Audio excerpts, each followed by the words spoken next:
Hello friends, welcome back in our class. Last lecture में हम लोग प्रोसेसर के बारे में पढ़ रहे थे। तो अभी तक हम लोगों ने डिस्कस किया है प्रोसेसर में कि क्या क्या होते हैं प्रोसेसर। टेबल ऑफ कंटेंट के अकॉर्डिंग अगर देखें तो इंट्रोडक्शन देखा है हमने, फंक्शंस क्या क्या होते हैं वो देखा है, बेसिक टर्मिनोलॉजीज क्या क्या हम यूज करते हैं ये सब देखा है हमने प्रोसेसर में। अब हमारा टॉपिक चल रहा था टाइप्स ऑफ प्रोसेसर में। जनरल पर्पज हमने देखा कि किस टाइप के होते हैं, ये 5 टाइप के होते हैं मोस्टली। ये कौन कौन से होते हैं वो हमने डिस्कस किया। नेक्स्ट इसमें ASSP डिस्कस किया, ASIP किया, ASIC किया। जो माइनर से डिफरेंसेस होते हैं इनमें, उनके अकॉर्डिंग क्या क्या फंक्शनैलिटी ये परफॉर्म करते हैं, ये सब देखा।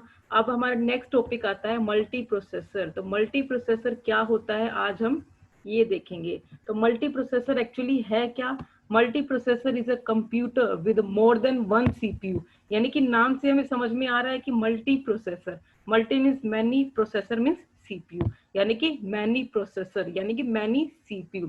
Each shares the same memory. यहाँ पर क्या रहता है, CPU तो बहुत सारे रहते हैं, बट वो सारे के सारे CPU एक कॉमन जो मेन मेमोरी होती है उन्हीं को शेयर करते हैं। कॉमन इनकी कंप्यूटर की बस होती है उन्हीं को शेयर करते हैं, और कॉमन ही पेरिफेरल डिवाइसेस होते हैं उनको यूज करते हैं। यानी कि CPU तो बहुत सारे हैं यहाँ पे, बट मेन मेमोरी, कंप्यूटर बस और पेरिफेरल डिवाइसेस एक ही है जो सारे के सारे ये यूज कर रहे हैं। और साथ ही साथ ये प्रोसेस करते हैं, डेटा को एग्जीक्यूट करते हैं, और इन सिस्टम को मोस्टली टाइटली कपल्ड सिस्टम कहा जाता है। तो ये क्या है एक्चुअली, बहुत सारे इसमें CPU होते हैं जो कि शेयर करते हैं कॉमन मेन मेमोरी को, कॉमन कंप्यूटर बस को, पेरिफेरल्स को, और उन्हीं के अकॉर्डिंग साइमल्टेनियसली डेटा को एग्जीक्यूट करते हैं, डेटा को प्रोसेस करते हैं, हमारी जॉब को एग्जीक्यूट करते हैं। तो इन्हें मोस्टली हम टाइटली कपल्ड सिस्टम भी कहते हैं। तो अब यहाँ पे कॉन्सेप्ट ये आता है कि टाइटली कपल्ड क्या होता है। तो एक्चुअली हम देखें तो सिस्टम और प्रोसेसर वैसे कपल्ड के अकॉर्डिंग देखा जाए तो यहाँ पे 2 टाइप्स के होते हैं, एक लूजली कपल्ड होता है, एक टाइटली कपल्ड होता है। टाइटली कपल्ड का कॉन्सेप्ट यहाँ पे क्या आता है, जो कॉमन मेमोरी शेयर करे उन्हें टाइटली कपल्ड कहते हैं। तो लूजली कपल्ड क्या होगा, सब सिस्टम के लिए, सब CPU के लिए अलग अलग मेमोरी होती है। अब टाइटली कपल्ड की बात करें तो उसका डेटा रेट काफी हाई होता है, क्योंकि इसमें अलग अलग CPU लगे होते हैं। और लूजली कपल्ड में क्या रहता है, एक ही CPU होता है और इंडिविजुअली ऑटोमेटिकली सारे काम करता रहता है। तो उसमें क्या रहता है, और उसका डेटा रेट काफी लो होता है। टाइटली कपल्ड काफी कॉस्टली होते हैं as compared to loosely coupled, क्योंकि यहाँ पे CPU बहुत सारे इन्वॉल्व होते हैं इसलिए। अब इसमें नेक्स्ट क्या रहता है, tightly coupled multi processor system have a memory conflict. जैसे कि बहुत सारे CPU है बट वो कॉमन मेमोरी को ही यूज कर रहे हैं, तो इसमें मेमोरी के कॉन्फ्लिक्ट होने के चांसेस ज्यादा रहते हैं कि मेमोरी किसको मिली है किसको नहीं मिली। तो ये कॉन्फ्लिक्ट बहुत होता है जो कि लूजली कपल्ड में नहीं होता। तो टाइटली कपल्ड और लूजली कपल्ड का कॉन्सेप्ट यहाँ पे यही आता है कि बेसिक ये होता क्या है, कैसे काम कर रहा है। टाइटली कपल्ड का कॉन्सेप्ट यही है कि ये मतलब सब सब चीज के लिए शेयरिंग मोड पे काम करता है, चाहे वो मेन मेमोरी हो या कोई बस हो या कोई पेरिफेरल डिवाइस हो। तो उस केस में टाइटली कपल्ड एग्जीक्यूट होता है। टाइटली कपल्ड पिक्चर में आता है तो उसके अकॉर्डिंग वो एग्जीक्यूट है। तो मल्टी प्रोसेसर एक टाइटली कपल टाइप का होता है, ना कि लूजली कपल टाइप का। तो अब हम डील बात करते हैं कि एडवांटेज के अकॉर्डिंग अगर हम देखें तो इसका डेफिनेटली बहुत सारे CPU है तो थ्रूपुट ऑटोमेटिकली इंक्रीज हो जाएगा। यानी कि नंबर ऑफ जॉब एग्जीक्यूट पर सेकंड कितने हो रहे हैं, तो थ्रूपुट इसमें इंक्रीज होता है। रिलायबिलिटी भी इंक्रीज होएगी। अगर इकोनॉमिकली स्केल के अकॉर्डिंग देखें, परफॉर्मेंस वाइज देखें तो काफी अच्छा है, बट अगर प्रोसेसर इसमें काफी लगे तो कॉस्ट भी ज्यादा जाती है इसके अंदर। मोस्टली ये प्रोसेसर कहाँ यूज होते हैं, जब कोई हाई स्पीड का डाटा हमें एग्जीक्यूट करना हो, लार्ज वॉल्यूम पे उसे एग्जीक्यूट करना हो, तो उस केस में हम ये सब यूज करते हैं। बेसिक फंक्शनैलिटी की अगर बात करें, कैरेक्टरिस्टिक्स की, फीचर्स की बात करें मल्टी प्रोसेसर की, तो ये वही ऐसे 2 और मोर प्रोसेसर इसमें कनेक्टेड होते हैं जो कि नॉर्मली मेमोरी को शेयर करते हैं, इनपुट आउटपुट को भी शेयर करते हैं। एक्सेस टाइम क्या रहता है, मेमोरी का सेम रहता है सबके लिए। अब ये नहीं है कि सेम कॉमन मेमोरी है तो वो मेमोरी CPU, जैसे कि मेरे पास 3 CPU लगे हैं तो पहले वाले CPU को अच्छा रिस्पॉन्स देगी, दूसरे वाले को नहीं देगी, तीसरे, तो ऐसा कुछ नहीं है। वो तीनों के लिए इक्वल परफॉर्मेंस प्रोवाइड करवाते हैं। नेक्स्ट इसमें क्या रहता है, access to the input output devices are shared by the processor. अब जो भी हमें एक्सेस करना है इनपुट आउटपुट को, तो किसके थ्रू शेयर होते हैं, प्रोसेसर के थ्रू ही शेयर किए जाते हैं, और उसमें same functions perform by all the processor. अब ये नहीं है कि एक प्रोसेसर अच्छा है, एक बुरा है, एक मीडियम टाइप का है, तो सारों की फंक्शनैलिटी इक्वल रहती है, सब लोग इक्वली ही परफॉर्म करते हैं मल्टी प्रोसेसर में। आई होप कि आपको टाइप्स ऑफ प्रोसेसर का कॉन्सेप्ट क्लियर हो गया होगा कि इसमें क्या क्या टाइप्स होते हैं, किस टाइप के होते हैं, ये सब हमने बेसिक डिस्कस किया। अब हम नेक्स्ट टॉपिक डिस्कस करेंगे कि कोर क्या होता है। कोर, जो कि मैंने पहले भी डिस्कस किया, एक हार्डवेयर इक्विपमेंट है ये, जो कि डेटा को प्रोसेस करने का काम करता है। कोर एक्चुअली क्या है, ब्रेन है सीपीयू का। Core is like a brain of CPU, जो कि कंप्यूटर की फंक्शनैलिटी को परफॉर्म करने का काम करता है। एक्चुअल में आप लोगों ने नाम सुने होंगे अलग अलग, इसमें ड्यूअल कोर आता है, कोड कोर आता है, hexa core, octa core, deca core. इन सब का मतलब क्या है एक्चुअली, ड्यूअल का मतलब क्या है, कोड का मतलब क्या है, हेक्सा का मतलब क्या है, ओक्टा का मतलब क्या है, ये सब हम देखेंगे एक्चुअली अभी in this video.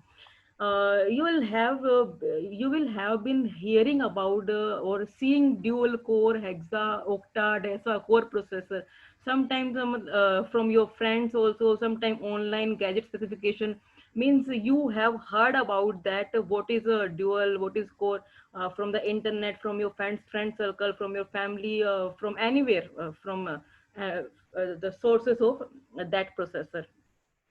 Let me clear your doubt in the simplest way. Processor are a name according to their numbers of a complete independent unit known as a core. Means we can say that the core is the dual core specify their code numbers. Core specify their code numbers. Means they are specifying their numbers only. What do you understand by dual core, code core? These all are specifying their numbers only. Dual core processors are processed made up of two core, means in a dual core they have a two cores, and in a quad core they have a four cores, in a hexa core they have a six core, and in octa core they have a eight core.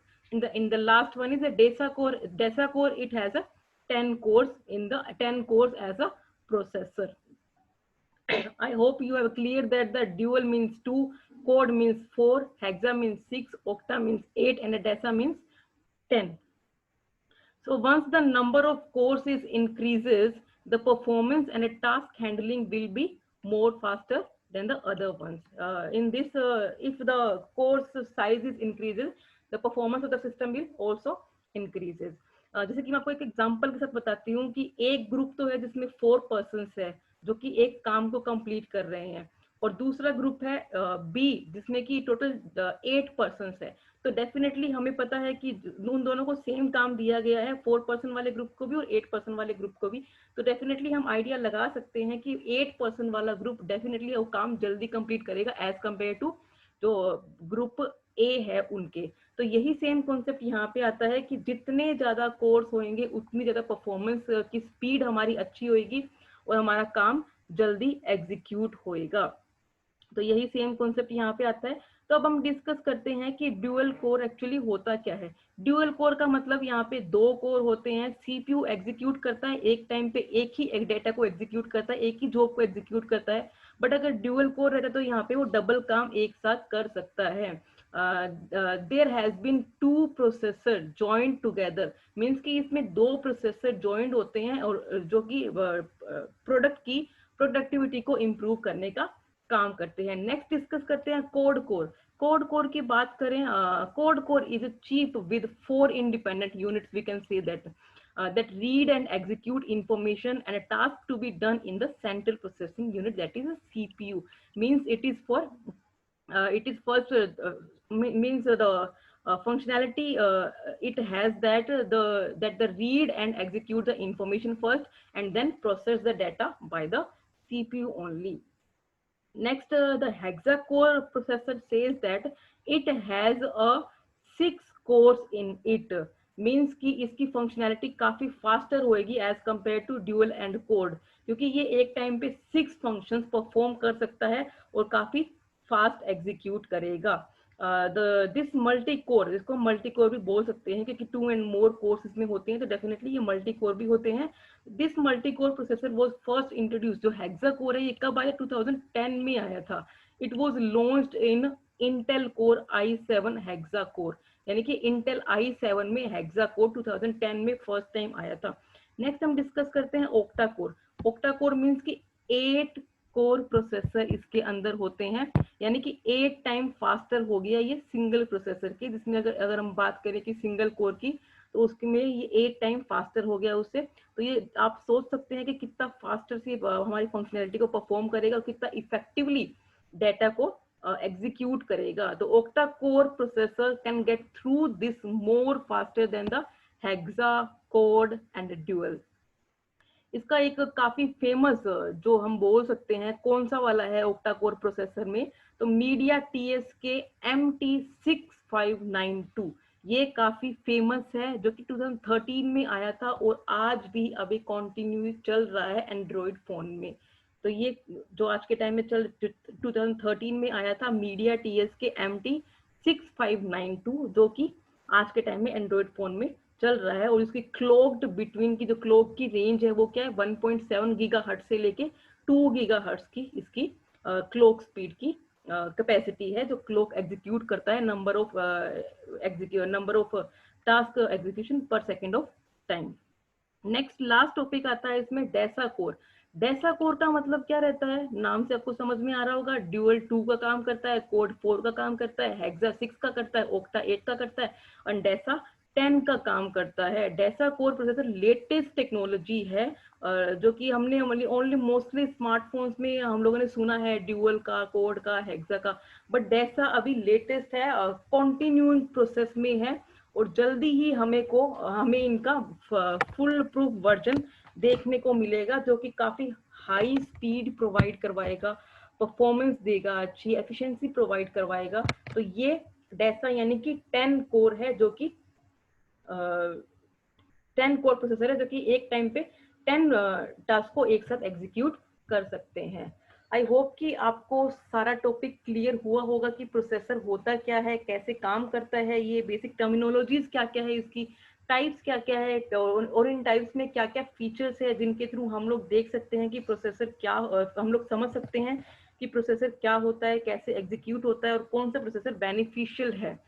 और उसके बाद हमने देखा कि course के regarding information क्या क्या होती है, कोर क्या क्या होते हैं, कहाँ कहाँ ये यूज होते हैं, एक्चुअली लेटेस्ट कौन से चल रहे हैं और सबसे अच्छा कौन सा है। फिर भी अगर आपको कोई क्वेरी हो तो आप मुझे कमेंट सेक्शन में बता सकते हैं कि आपको अगर कोई क्वेरी है तो। And till then thank you.